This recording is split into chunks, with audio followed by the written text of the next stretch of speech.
Hello guys, political science online तथा निराला the vision में आप सभी का स्वागत है।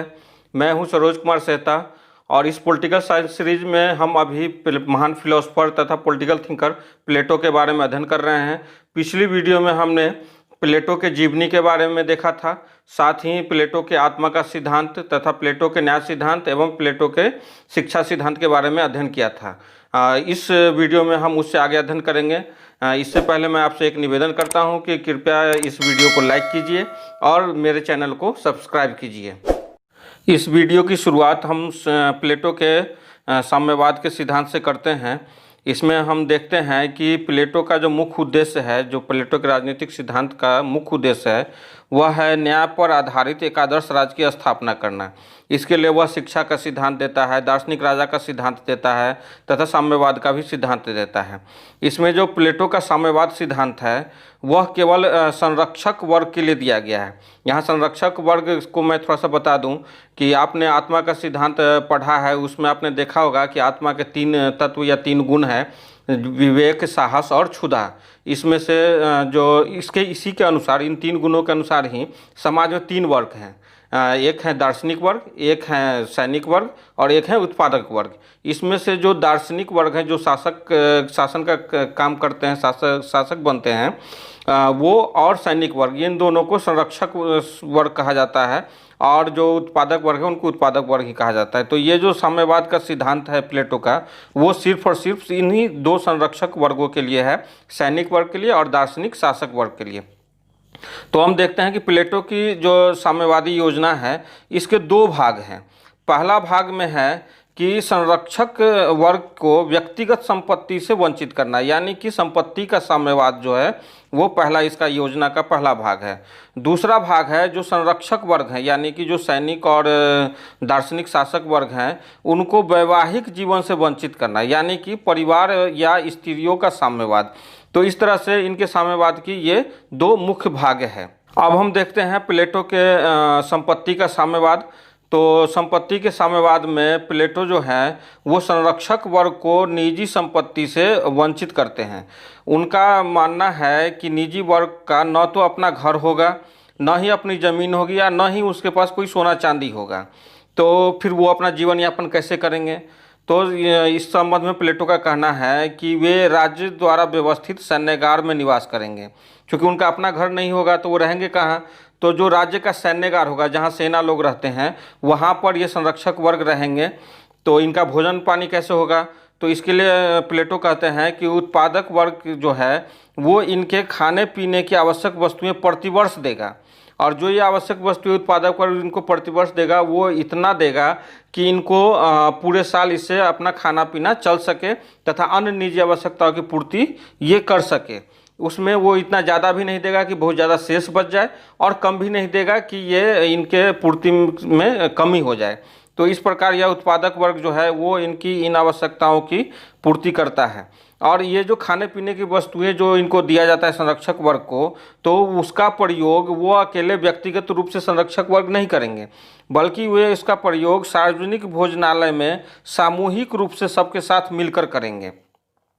अब इस संपत्ति के साम्यवाद का उद्देश्य क्या है? क्यों संपत्ति का साम्यवाद दिए हैं प्लेटो? क्यों कहते हैं कि भाई जो संरक्षक वर्ग है उनको संपत्ति, निजी संपत्ति नहीं रखना चाहिए, व्यक्तिगत संपत्ति नहीं रखना चाहिए? तो इसका उद्देश्य वो बताते हैं कि जो व्यक्तिगत संपत्ति होता है, वो व्यक्तिगत संपत्ति कहीं ना कहीं आदमी में व्यक्ति में लोभ उत्पन्न कर देता है, जिससे शासक वर्ग जो है पतित हो सकते हैं, स्वार्थी हो सकते हैं, भ्रष्ट हो सकते हैं। साथ ही वो जो मेन उद्देश्य राज्य का, आदर्श राज्य का क्या है? न्याय की स्थापना करना, और इसी उद्देश्य से वो भटक सकते हैं। तो पहला उद्देश्य तो संपत्ति के साम्यवाद का यही है कि शासक वर्ग को संपत्ति के प्रति लालसा हटा करके पतित होने से, स्वार्थी होने से और भ्रष्ट होने से बचाते हैं, और इस प्रकार न्याय की स्थापना को सक्षम बनाते हैं। दूसरा जो इनका उद्देश्य है कि जैसे आत्मा के त्रिभाग की जो हमने देखा है कि आत्मा के 3 तत्व होते हैं, जिसमें संरक्षक वर्ग में जो दार्शनिक है और सैनिक है वो विवेक तथा साहस का प्रतिनिधित्व करते हैं, और साथ में एक उत्पादक वर्ग भी है।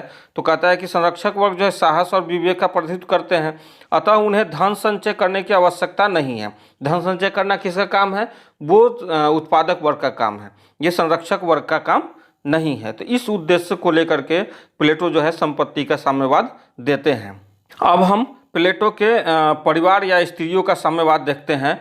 इसमें प्लेटो क्या कहते हैं कि जो संरक्षक वर्ग हैं, संरक्षक वर्ग को वैवाहिक संबंध या पारिवारिक जीवन नहीं जीना चाहिए, यानी कि वे संरक्षक वर्ग को वैवाहिक संबंध या पारिवारिक जीवन से वंचित करते हैं। प्लेटो जैसा कि हमने प्लेटो के शिक्षा सिद्धांत में देखा था कि प्लेटो जो है अपने शिक्षा सिद्धांत में स्त्री एवं पुरुष दोनों को शिक्षा देने का अधिकार देते हैं, शिक्षा प्राप्त करने का अधिकार देते हैं। और चूंकि जब दोनों शिक्षा, स्त्री भी और पुरुष भी जब दोनों शिक्षा प्राप्त करते हैं, तो चूंकि शिक्षा का देखेंगे उद्देश्य क्या था कि शिक्षा का उद्देश्य था संरक्षक वर्ग को उत्पन्न करना, यानी कि सैनिक और दार्शनिक शासक को बनाना। तो हम देखेंगे कि चूंकि स्त्री और पुरुष दोनों को शिक्षा मिल रहा है, तो ऑब्वियस सी बात है कि संरक्षक वर्ग में स्त्री और पुरुष दोनों होंगे।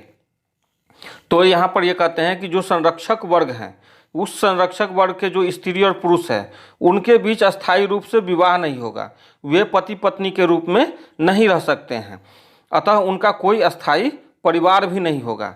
तो अब वो रहेंगे कैसे? तो दोनों सैन्यगार में समान रूप से बिना किसी पर्दा के रहेंगे। उन्हें स्वतंत्र रूप से प्रेम करने की भी छूट नहीं है।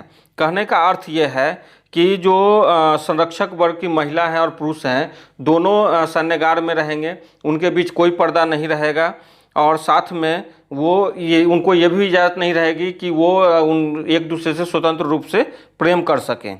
तो अब प्रश्न उत्पन्न होता है कि जब दोनों एक दूसरे से स्वतंत्र रूप से प्रेम भी नहीं कर सकते हैं, विवाह भी नहीं हो सकती है, तो फिर राज्य के लिए संतान की भी आवश्यकता होती है, तो फिर संतान की उत्पत्ति कैसे होगी? तो इसका भी व्यवस्था प्लेटो करते हैं। प्लेटो क्या करते हैं? श्रेष्ठ संतानोत्पत्ति के लिए, यानी कि जो संतान हो वो श्रेष्ठ हो, इसके लिए वो यौन संबंध पर प्रतिबंध लगाते हैं, यौन संबंध को नियंत्रित करते हैं। इसमें वो कहते हैं कि धार्मिक त्यौहार के अवसर पर जो सुयोग्य स्त्री पुरुष होंगे, उनके बीच संभोग क्रिया होगी। इसमें जिन स्त्री और पुरुष ने, जो संरक्षक वर्ग की स्त्री और पुरुष ने सार्वजनिक सेवा में या फिर युद्ध के क्षेत्र में विशिष्टता दिखाई है, उन्हें संभोग क्रिया में अनेक अवसर और विशेष सुविधा प्रदान की जाएगी, जिससे कि श्रेष्ठ लोग अधिक संतान उत्पन्न कर सके। यहाँ पर हम देखेंगे कि प्लेटो यह मानता है कि श्रेष्ठ व्यक्ति से ही श्रेष्ठ संतान की उत्पत्ति हो सकती है। तो इसी उद्देश्य को ध्यान में रखते हुए प्लेटो जो है सिर्फ श्रेष्ठ स्त्री पुरुष को ही संभोग करने की छूट देते हैं, यानी कि ये यौन संबंध को नियंत्रित करने का प्रयास करते हैं। इसमें ये कहते हैं कि जो महिलाएं होगी वो 20 से 40 वर्ष तक, और जो पुरुष होंगे वो 25 से 55 वर्ष तक ही संभोग कर्म करेंगे। उसके बाद प्लेटो कहते हैं कि जो नियम ये बनेगा, इस नियम से जो संतान उत्पन्न होगा, उस संतान का लालन पालन राज्य द्वारा किया जाएगा। राज्य इसके लिए क्या करेगा कि एक शिशुपालन गृह बनाएगा। उस शिशुपालन गृह में इस नियम से उत्पन्न जितने भी संतान होंगे उनको वहाँ रखा जाएगा, और जो महिलाएं होंगी, जो स्त्रियां होंगी, वो बच्चों को स्तनपान कराने वहाँ जा सकती हैं, लेकिन न वह अपने संतान को पहचान सकेंगी, न संतान ही अपनी माँ को। कहने का मतलब ये है कि इस नियम द्वारा जितनी भी संतान की उत्पत्ति होगी, वो सारे संतान को उस शिशु गृह में रखा जाएगा, और उस शिशु गृह में महिलाएं जाएंगी दूध पिलाने के लिए अपने बच्चों को, लेकिन उन्हें ये पता नहीं होगा कि उनका बच्चा कौन है। वो जाएंगी, जो बच्चा भूखा होगा उसे वो दूध पिला के चली आएंगी। तो इससे क्या होगा कि उनको ये पता ही नहीं चलेगा कि उनका बच्चा कौन है, और न बच्चे को पता चलेगा कि उनका अपना माँ बाप कौन है। तो इसमें कहते हैं कि इससे क्या होगा कि बच्चे जो हैं संरक्षक वर्ग के अपने से सभी बड़े को, जो संरक्षक वर्ग में जो भी महिला एवं पुरुष हैं, वो जो उस बच्चे से बड़े हैं उसको, वो सभी को वो माँ बाप मानेंगे, और जो उनके समकक्ष हैं उसको वो समवयस्क यानी कि भाई बहन मानेंगे। जो उनके समवयस्क हैं उन बच्चों के, उसको वो भाई बहन मानेंगे। ये इसलिए कहते हैं कि राज्य के अधीन ही उस बच्चों की प्रशिक्षण इस प्रकार से होगा कि वे समस्त राज्य को अपना परिवार समझकर एक सच्चे सेवक की तरह सेवा कर सकते हैं। कहने का अर्थ यह है कि जब बच्चे को अपने परिवार के बारे में पता नहीं है तो उसका सारा जो हित होगा, सारा लगाव होगा, वो अपने राज्य से लगाव होगा, राज्य के प्रति वो एक सेवा भाव लेकर के आगे बढ़ेंगे। अब प्लेटो कहते हैं कि जो नियम बनाया गया है, इस नियम के विरुद्ध यदि कोई संतान उत्पन्न होता है तो वह उसे राज्य नहीं पालेगा।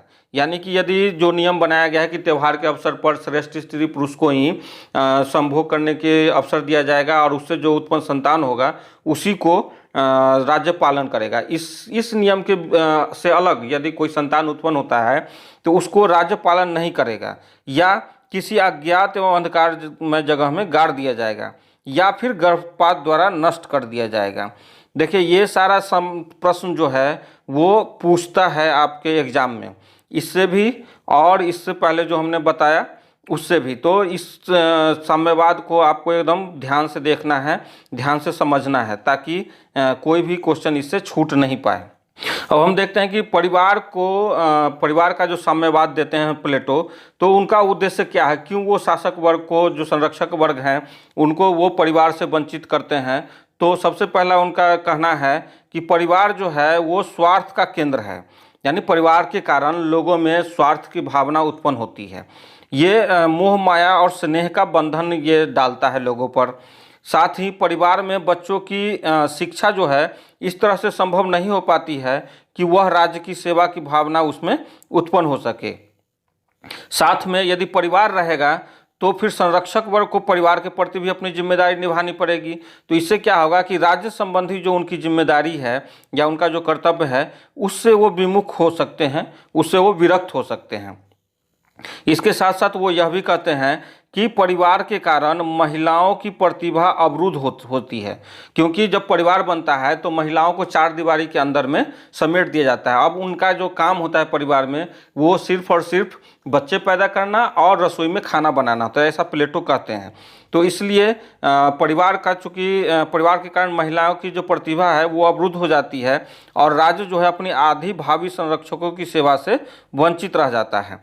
साथ ही प्लेटो का यह भी कहना है कि परिवार के कारण व्यक्ति को निजी संपत्ति अर्जित करना पड़ता है, और निजी संपत्ति अर्जित करने से फिर वही जो संपत्ति में बताया था कि किस तरह से स्वार्थ और लालसा और ये सब चीज़ें आ जाती है, तो फिर सब जो संपत्ति का साम्यवाद प्लेटो ने दिया था वो फिर से वही सारी कमियां शासक वर्ग में आ जाएगी। इसके कारण ये परिवार को भी या स्त्रियों का भी साम्यवाद प्रस्तुत करते हैं। तो इस प्रकार हमने प्लेटो के साम्यवाद सिद्धांत को देखा। अब हम प्लेटो के दार्शनिक राजा का सिद्धांत देखते हैं। प्लेटो के जो दार्शनिक राजा का सिद्धांत है वो उसका एक अनूठा सिद्धांत है। वो सिर्फ और सिर्फ प्लेटो ने ही दिया है ऐसे दार्शनिक राजा का सिद्धांत। इसमें हम देखेंगे कि प्लेटो का जो दार्शनिक राजा का सिद्धांत है वो उसके आत्मा के सिद्धांत, शिक्षा के सिद्धांत का तार्किक परिणति है, और साथ में प्लेटो यह भी मानता है कि सद्गुण ही ज्ञान है। तो इस आधार पर भी दार्शनिक राजा का सिद्धांत अपने आप तार्किक रूप से परिणत होती है। इसके साथ ही प्लेटो का जो दार्शनिक राजा का सिद्धांत है वो उसके अनुभव पर भी आधारित है। अब हम इसको एक एक चीज़ करके देखते हैं। जैसे आपने देखा था आत्मा के सिद्धांत में कि आत्मा के 3 तत्व होते हैं, इसमें विवेक, साहस और क्षुधा। इसमें विवेक का काम स्वामित्व करना, साहस का काम जो है रक्षा करना, और क्षुधा का काम उत्पादन करना है। तो इसमें जो विवेक है वो दार्शनिक का ये प्रतिनिधित्व करता है, और एक श्रेष्ठ दार्शनिक जो होता है वो भी समाज का सबसे श्रेष्ठ व्यक्ति होता है। तो श्रेष्ठ का ही शासन होना न्यायपूर्ण और उचित है। तो इस संदर्भ में प्लेटो जो है वो दार्शनिक राजा का सिद्धांत प्रस्तुत करते हैं। दूसरी तरफ जो प्लेटो शिक्षा का सिद्धांत देते हैं, आप शिक्षा के सिद्धांत में देखे होंगे कि शिक्षा के सिद्धांत में किस तरह से जो प्राथमिक शिक्षा है जिसमें कि 0 से लेकर के 20 वर्ष तक वो शिक्षा की बात करते हैं, प्राथमिक शिक्षा की। तो इसमें इस शिक्षा के बाद सैनिक वर्ग बनते हैं। उसके बाद आप देखेंगे कि 20 से 30 वर्ष तक जो उच्च शिक्षा मिलता है, उसके बाद ये निम्न प्रशासनिक पद पर वो इतना शिक्षा ग्रहण करने के बाद निम्न प्रशासनिक पद पर जाते हैं। उसके बाद जो 30 से 35 वर्ष तक शिक्षा ग्रहण करने के बाद देखेंगे कि वो 35 से 50 वर्ष तक यानी 15 वर्ष तक वो सार्वजनिक पद ग्रहण करता है और इस शिक्षा का जो सैद्धांतिक ज्ञान प्राप्त करता है वो इस सार्वजनिक पद को ग्रहण कर उसका व्यवहारिक ज्ञान प्राप्त करता है। और इस ज्ञान प्राप्ति के बाद जब 50 वर्ष तक वो सैद्धांतिक और व्यवहारिक रूप से एक ज्ञानी के रूप में बन जाता है, उसके बाद यदि अब वो शासक नहीं बने तो फिर कौन शासक बनेगा। तो इस तरह से उसका शिक्षा का सिद्धांत भी जो है वो दार्शनिक राजा के सिद्धांत को ही आगे बढ़ाता है।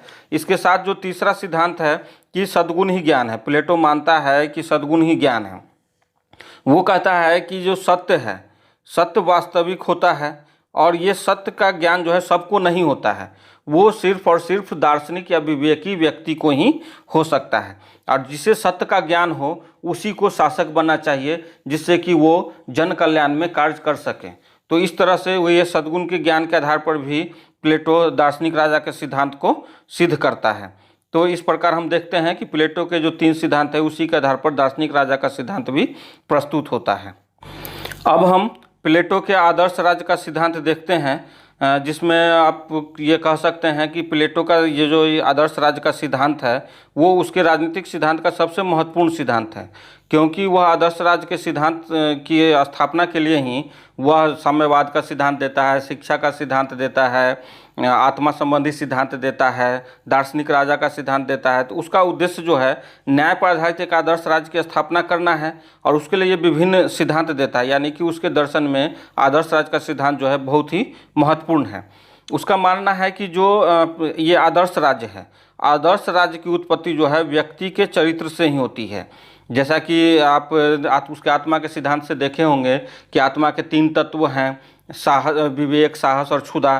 तो उसी 3 तत्व से ही राज्य की उत्पत्ति या राज्य का विकास होता है। तो इस प्रकार वो कहता है कि जो राज्य है वो व्यक्ति का ही विस्तृत रूप है। जिस तरह से व्यक्ति में व्यक्ति के आत्मा में 3 गुण हैं, उसी तरह राज्य में भी 3 वर्ग हैं, दार्शनिक वर्ग, सैनिक वर्ग और उत्पादक वर्ग। तो ये कहीं ना कहीं ये मानता है कि व्यक्ति का ही विस्तृत रूप राज्य है। ये भी क्वेश्चन, इसका एक कोटेशन स्टेटमेंट पूछता है कि ये किसका कथन है, व्यक्ति का विस्तृत रूप ही राज्य है। उसके बाद हम देखते हैं कि राज्य के विकास के क्रम में ये 3 चरणों में इसकी व्याख्या करता है कि किस तरह से राज्य का विकास हुआ है। जैसा कि मैंने बताया था कि आत्मा के 3 रूप के आधार पर ये आगे बढ़ता है। तो उसमें देखेंगे कि पहला आधार जो है आर्थिक है, दूसरा आधार सामरिक है और तीसरा आधार दार्शनिक है। जैसे कि आपने देखा होगा कि आत्मा में एक उत्पादक वर्ग है, एक सैनिक वर्ग है और एक दार्शनिक वर्ग है। तो इसी आधार पर यह अपने राज्य का सिद्धांत भी प्रस्तुत करता है। इसमें सबसे पहले अब हम आर्थिक आधार देखते हैं। तो प्लेटो कहता है कि जो राज्य का उदय हो रहा है वह मनुष्य की आर्थिक आवश्यकताओं से होता है। जैसे कि मनुष्य की कई सारी आवश्यकताएं होती हैं। अब इन आवश्यकताओं की पूर्ति वह अकेले नहीं कर सकता है, इसके लिए वह दूसरे से कुछ न कुछ लेता है, दूसरे से कुछ न कुछ सहयोग करता है। तो ये जो है इस तरह से वह आवश्यक वस्तुओं का विनिमय करता है एक दूसरे से। वो एक व्यक्ति दूसरे से लेता है, दूसरा व्यक्ति उससे लेता है। तो इस प्रकार जो व्यक्ति हैं, मनुष्य हैं, वो आपस में सहयोग तथा विनिमय करते हैं। जब ऐसे व्यक्ति जो आपस में सहयोग और विनिमय करते हैं, जब ऐसे व्यक्ति आपस में एकत्र होकर एक स्थान पर निवास करना शुरू कर देते हैं, तो ऐसे ही निवासियों के समूह को राज्य कहा जाता है। यानी कि जो राज्य की शुरुआत होती है, उत्पत्ति की या राज्य के विकास की जो शुरुआत होती है, वो मनुष्य की आर्थिक आवश्यकताओं से होती है। अब हम इसका दूसरा आधार सामरिक आधार देखते हैं।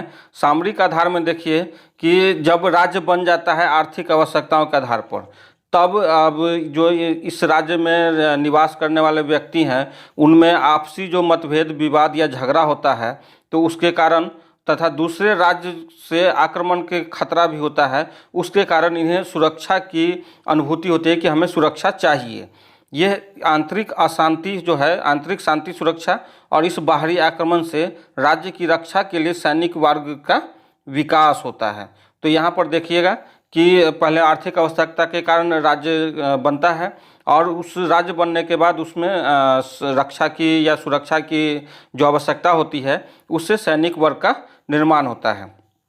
यहाँ पर प्लेटो के आदर्श राज्य में जो सैनिक हैं वो सैनिक जो है रक्षात्मक कार्य करते हैं। रक्षात्मक कार्य करने का मतलब है कि ये अपने राज्य की या अपने लोगों की रक्षा के लिए कार्य करते हैं, न कि किसी अन्य राज्य पर आक्रमण करने के लिए। तो इस प्रकार प्लेटो का आदर्श राज्य जो है रक्षात्मक है, आक्रामक नहीं। उसके साथ ही प्लेटो ने इस सेना को, जो सैनिक हैं उनको प्रहरी की संज्ञा दी है, जो कि रात में जग करके लोगों की रक्षा करता है। साथ ही इन्होंने सेना की तुलना रखवाली करने वाली कुत्तों से की है। जिस प्रकार जो कुत्ते हैं वो अपने मित्र के प्रति शांत और दुश्मनों के प्रति रौद्र रूप धारण करते हैं, उसी प्रकार सैनिक भी जो हैं वो अपने मित्र के प्रति शांत रहते हैं और दुश्मनों के प्रति रौद्र रूप धारण करते हैं। इस सैनिक का मुख्य गुण जो है वो साहस है। यह किसी चीज़ से नहीं डरता, मौत से भी नहीं डरता, और यह आक्रामक स्वरूप भी अपना सकता है। तो इस प्रकार हमने आदर्श राज्य का सामरिक आधार देखा। अब हम आदर्श राज्य का दार्शनिक आधार देखते हैं। दार्शनिक आधार में यह कहा जाता है, प्लेटो कहते हैं कि जो राज्य की उत्पत्ति या विकास जो मनुष्य की आर्थिक आवश्यकताओं के कारण होता है, उसके बाद उन्हें रक्षा की आवश्यकता होती है, सुरक्षा की आवश्यकता होती है, जिससे सैनिक वर्ग का विकास होता है। और सैनिक वर्ग जो है उनकी रक्षा तो कर लेता है, लेकिन उसमें विवेक से ज़्यादा साहस की प्रधानता होती है। सैनिक वर्ग में विवेक उतना अधिक नहीं होता है, साहस ज़्यादा होता है, जिससे कि वह न्याय की स्थापना करने में सक्षम नहीं हो पाता है। जब इस साहस को विवेक का संबल यानी विवेक का सहयोग मिल जाता है, तब वह अन्याय का विनाशक तथा न्याय का रक्षक बन जाता है। तो यहाँ पर हम देखते हैं कि उसके बाद न्याय की आवश्यकता होती है, और इस न्याय की आवश्यकता की पूर्ति के लिए हम विवेक संपन्न दार्शनिक को ही राजा बनाने के योग्य प्लेटो मानते हैं। तो इस प्रकार जो दार्शनिक आधार है उसमें प्लेटो के आदर्श राज्य में राजा का विकास होता है। क्योंकि राजा दार्शनिक जो हैं वो विवेक का प्रतिनिधित्व करते हैं और विवेक का कार्य स्वामित्व करना है, इसलिए जो दार्शनिक होंगे वही स्वामित्व यानी कि राजा बनने के योग्य होंगे। तो इस प्रकार हमने देखा कि प्लेटो के जो आदर्श राज्य हैं उसके 3 आधार हैं। एक तो आर्थिक आधार है, एक सामरिक आधार है और एक दार्शनिक आधार है। अब देखिए कि प्लेटो जो है वो इस आदर्श राज्य की श्रेष्ठता को बनाए रखने के लिए 4 चेतावनी भी देते हैं कि ये चीज़ें बदलाव नहीं होना चाहिए, नहीं तो ये आदर्श राज्य समाप्त हो जाएगा, आदर्श राज्य श्रेष्ठ नहीं रह जाएगा। तो सबसे पहले चेतावनी जो देते हैं वो शैक्षणिक चेतावनी है। इसमें वो कहते हैं कि आदर्श राज्य का जो आधार है वो शिक्षा है। शिक्षा के आधार पर ही जो आदर्श राज्य के जो दार्शनिक शासक हैं वो बनते हैं। तो यदि शिक्षा में किसी प्रकार का परिवर्तन होगा तो फिर आदर्श राज्य में भी परिवर्तन हो जाएगा। इसलिए वह चेतावनी देते हैं कि शिक्षा में किसी भी प्रकार का परिवर्तन नहीं करना चाहिए। दूसरा जो वो चेतावनी देते हैं वो सामाजिक चेतावनी है, जिसमें वो कहते हैं कि संरक्षक वर्ग में संपत्ति तथा परिवार का प्रवेश नहीं होना चाहिए। वो साम्यवाद इसी उद्देश्य से देते हैं कि भाई भ्रष्टाचार से बचा रहे और जो धन लोलुपता वगैरह जो है इन सब चीज़ों से बचा रहे, जिससे कि राज्य का जो न्याय का स्थापित करने का जो शक्ति है वो बना रहे। यदि संरक्षक वर्ग में परिवार का प्रवेश हो जाएगा और संपत्ति का प्रवेश हो जाएगा तो वो भ्रष्ट हो जाएंगे और इससे वो सही से शासन नहीं कर पाएंगे। तीसरा जो वो चेतावनी देते हैं वो जैविक चेतावनी है। जैविक चेतावनी में जैसे कि उन्होंने स्त्री का या परिवार के साम्यवाद में उन्होंने कहा था कि यौन संबंधों को नियंत्रित रखना चाहिए। जो अनियंत्रित यौन श्रेष्ठ व्यक्ति से श्रेष्ठ संतान उत्पन्न होता है, जब अनियंत्रित यौन संबंध होने लगेगा तो वहाँ पर जरूरी नहीं कि कोई श्रेष्ठ व्यक्ति ही संतान उत्पन्न करे। तो इससे क्या होगा कि जो श्रेष्ठता का जो बना हुआ है एक परंपरा वो टूट जाएगा और फिर उसमें जो सोना चांदी और लोहे का वो कहते हैं, जो विवेक से संपन्न है वो सोना है, जो साहस से संपन्न है वो चांदी है, और जो क्षुधा से संपन्न है वो लोहा है। तो कहते हैं कि इनका मिश्रण हो जाएगा और मिश्रण होने से फिर श्रेष्ठ राज्य की जो गुण है वो समाप्त हो जाएंगे। जो चौथा वो चेतावनी देते हैं वो धार्मिक है। इस धार्मिक चेतावनी में वो कहते हैं कि चूंकि व्यक्ति का जो स्वभाव है, जो व्यक्ति के आत्मा का 3 गुण है और उस गुण के अनुसार जो स्वभाव है वो ईश्वर प्रदत्त है। इस ईश्वर प्रदत्त स्वभाव के अनुसार ही व्यक्ति को कार्य करना चाहिए। अब ऐसा हो कि किसी दार्शनिक को यदि उत्पादन का कार्य दे दिया जाए और किसी उत्पादक को शासक का कार्य दे दिया जाए तो वो आदर्श राज्य का जितने भी गुण हैं वो सारे उलट जाएंगे, वो सारे समाप्त हो जाएंगे। तो इस प्रकार ये आदर्श राज्य की श्रेष्ठता को बनाए रखने के लिए 4 चेतावनी भी देते हैं। तो इस प्रकार हमने प्लेटो के आदर्श राज्य को भी हमने देख लिया। अब हम प्लेटो के विभिन्न शासन प्रणाली के बारे में जो विचार है उसको हम देखते हैं। तो प्लेटो कहता है कि जो आदर्श राज्य है, आदर्श राज्य में जो दार्शनिक राजतंत्र का शासन होता है वो सबसे उत्तम शासन होता है, क्योंकि यह एक विवेकी और एक ज्ञानी व्यक्ति का शासन है। उसके बाद वो कहते हैं कि अन्य शासन जो है सैनिक तंत्र है, धनिक तंत्र है, प्रजातंत्र है, निरंकुश तंत्र है, लेकिन ये सारे शासन क्या है? निकृष्ट शासन है। उत्तम शासन कौन है? तो आदर्श राज्य में जो दार्शनिक राजतंत्र का शासन है वही उत्तम शासन है, बाकी सब निकृष्ट शासन है। तो ये निकृष्ट शासन कैसे उत्पन्न होता है? तो वो कहते हैं कि जैसे जो विवेक का जो स्थान है वो जब उत्साह ले लेता है तब वहाँ पर सैनिक तंत्र की स्थापना होती है। जब वो विवेक का स्थान जब क्षुधा ले लेता है, ये उत्साह का स्थान क्षुधा ले लेता है, तब वहाँ पर धनिक तंत्र की, प्रजातंत्र की और निरंकुश तंत्र की स्थापना होती है। यानी कि धनिक तंत्र, प्रजातंत्र और निरंकुश तंत्र तीनों का आधार क्षुधा है, लेकिन इसमें हर एक का उद्देश्य अलग अलग है। देखिए, जब क्षुधा का उद्देश्य धन की प्राप्ति या धन की उपलब्धि होता है तब धनिक तंत्र की स्थापना होती है। जब क्षुधा का उद्देश्य स्वतंत्रता और समानता हो जाता है तब प्रजातंत्र की उत्पत्ति होती है। और जब क्षुधा का उद्देश्य रक्त का पिपासु हो जाता है तब निरंकुश तंत्र की स्थापना होती है। तो इस प्रकार प्लेटो जो है वो विभिन्न शासन प्रणाली के बारे में भी अपना विचार देते हैं। इसमें वो सबसे उत्तम जो है दार्शनिक राजतंत्र को रखते हैं, और देखिएगा कि प्रजातंत्र को इन्होंने निकृष्ट शासन की श्रेणी में रखा है। तो इस प्रकार अब हम प्लेटो का लगभग सभी दर्शन देख लिए हैं। तो यहीं पर हम इसको समाप्त करते हैं, और अगले वीडियो में हम इससे संबंधित, प्लेटो से संबंधित जितने भी प्रश्न हैं जो एग्ज़ाम में, DSSB में या नेट में या कहीं भी पूछे जाते हैं, तो उसको अगले वीडियो में लेकर के आएंगे। धन्यवाद।